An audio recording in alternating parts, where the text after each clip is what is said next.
Don Bosco nous a toujours valu des satisfactions. Hier, c'était Georges Omar Danfara, meilleur buteur de toutes les divisions confondues. Aujourd'hui, AM6. En contrepartie, qu'est-ce que vous avez reçu? Bon, il faut dire que quand je disais que à l'époque nous avions eu sur le terrain la possibilité en tout cas d'accéder au niveau du championnat professionnel, c'était un peu dû à cette bonne organisation, en tout cas, ou bien ces jolis résultats que nous avions eus à l'époque, notamment l'année où effectivement Georges Omar Danfara a cartonné au niveau de ce pays-là en étant, comme vous le dites, le meilleur buteur du championnat du Sénégal, toutes divisions confondues. À l'époque, je me souviens, il avait marqué 15 buts en 12 matchs.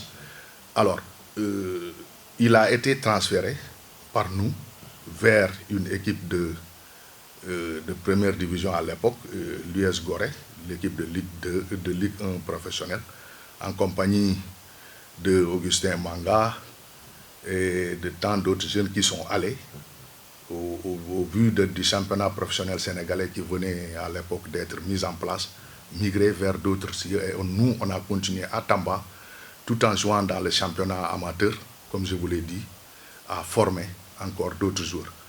Voilà qu'à ce niveau-là, nous avons eu à former un jeune, effectivement, qui s'appelle Amadou Ciss, international U20 du Sénégal, ayant participé à une Coupe du Monde de football, qui joue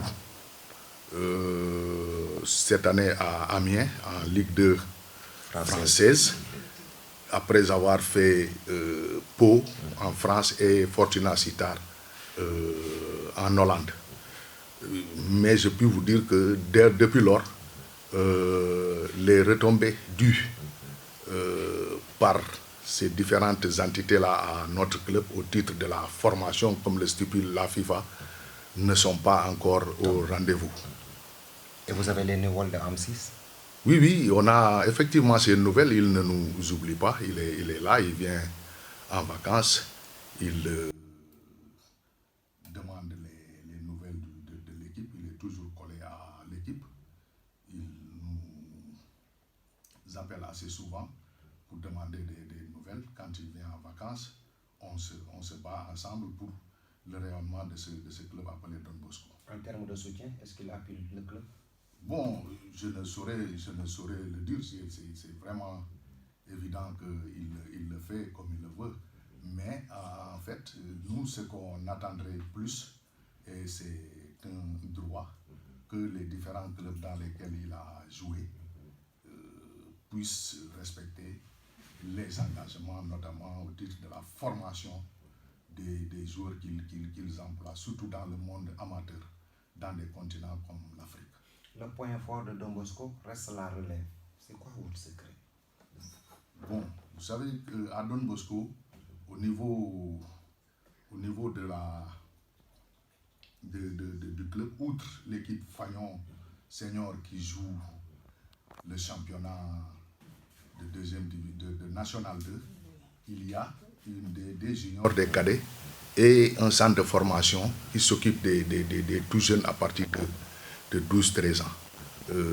Ça a toujours été comme ça. C'est l'option effectivement que les pères fondateurs de ce club-là ont saisi, ont décliné correctement pour dire que c'est un club qui restera un club formateur. Voilà pourquoi, quand bien même il y a des saignées parfois, parce que de temps en temps, et d'année en année, il y a des temps où l'on recrute les équipes de Ligue 1 ou de Ligue 2 sénégalaises, recrutent au niveau de nos joueurs seniors, mais ça n'a jamais été un problème pour compléter et mettre en place une équipe capable de tenir son rang dans le championnat national où nous évoluons. Est-ce que le club Don Bosco a le soutien de ses pères fondateurs, en l'occurrence les Espagnols? Oui, tout à fait. Tant plus qu'on est toujours logé au niveau du centre de formation de Don Bosco, où on dispose des installations mises en place par ses pères fondateurs, un terrain de football au quartier Medina Koura, dans l'enceinte du centre Don Bosco, 2 terrains de basket et un terrain de handball, où on a mis en place une section de futsal depuis quelques années, où on est en train de vulgariser cette discipline-là au point que, pour que quand le Sénégal, et ce sera bientôt, va démarrer un championnat national de futsal, que nous puissions y aller en avant. Ensuite, on a mis Don Bosco est l'une des rares équipes du Sénégal aussi, qui a un terrain propre à lui, il faut le dire, au niveau du quartier Gourel Djadje, Gourel Pona, près de l'école Gourel Pona, donc, un terrain où il y a aussi un terrain de handball, un grand terrain de football, muré, clôturé, qui a été même homologué depuis 2013 par la Fédération sénégalaise de football. Donc un stade où nous attendons peut-être des partenaires pour le mettre en valeur et pouvoir recevoir de temps en temps nos matchs là-bas, puisqu'il nous arrive de nous entraîner là-bas quand on veut être un peu isolé et préparer de grands matchs. Selon vous, quelle est la solution pour tirer le sport tambacounda, particulièrement le football, vers l'élite? Bon, c'est une question assez difficile, parce qu'on est là-dedans depuis quelques années déjà. On se bat tant bien que mal.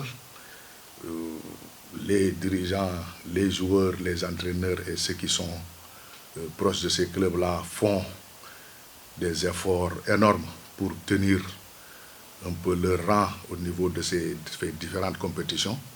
Mais c'est au niveau des autorités qui ont effectivement les moyens, au niveau de l'autorité politique, au niveau de l'autorité administrative et au niveau des bonnes volontés des mécènes qu'il y a dans ce sport-là, qui fait que sur ce plan-là, nous avons encore quelques difficultés, mais qu'à cela ne tienne, nous à notre niveau, avec les anciens joueurs que le club a formés, qui ne sont pas forcément dans le milieu du football, qui ont peut-être réussi, parce qu'il faut aussi retenir que Don Bosco est, comment on appelle, a une option de départ qui est la formation basée sur le foot et les études.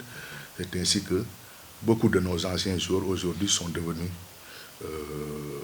chacun en ce qui le concerne, responsable ou en tout cas à un travail quelque part dans différents domaines de la vie. Ces gens-là aussi, ils aident souvent le club à atteindre les objectifs. Mais ce qu'il faut dire aussi, c'est qu'au niveau de la mairie de Tamba, qui nous concerne principalement, voilà des difficultés pour, comment on appelle, pour mettre en place ou bien pour libérer les subventions dues à ces clubs-là. Et ils ne le font pas souvent. Ça, c'est une mission, un devoir pour eux. Pour cette année, vous n'avez rien reçu de la part de la municipalité? Pas encore. Voilà que le championnat... Auparavant, vous receviez combien? Bon, pour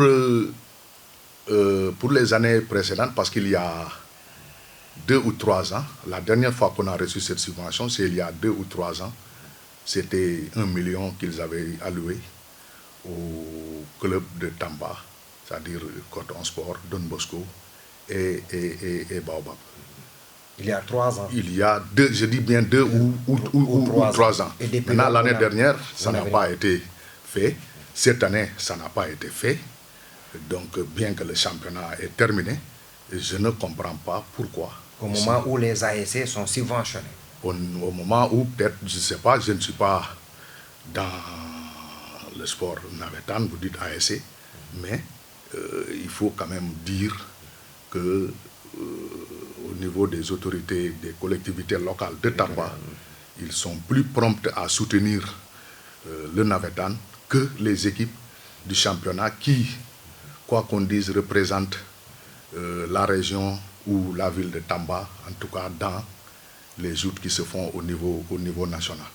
Et que je lance véritablement un appel à ces autorités municipales et départementales de bien vouloir libérer ces subventions-là, qui ne sont pas, il faut le préciser aussi, des dons, mais au titre de la loi au Sénégal, ils ont le devoir d'appuyer dans le cadre de la décentralisation le sport, qui est une compétence transférée à ces collectivités locales-là.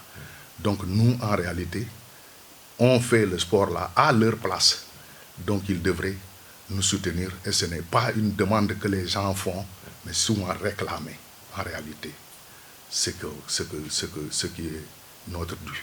L'autre appel lancé au Tambacounda de la diaspora. Au Tambacounda de la diaspora, nous pensons pouvoir quand même compter sur eux. Compter sur eux parce que aujourd'hui, dans ce championnat-là, la différence que nous voyons par rapport aux autres équipes des autres localités, c'est qu'effectivement les ressortissants de ces localités-là mettent en place parfois des fonds de solidarité qui les permettent de tenir un peu la baraque.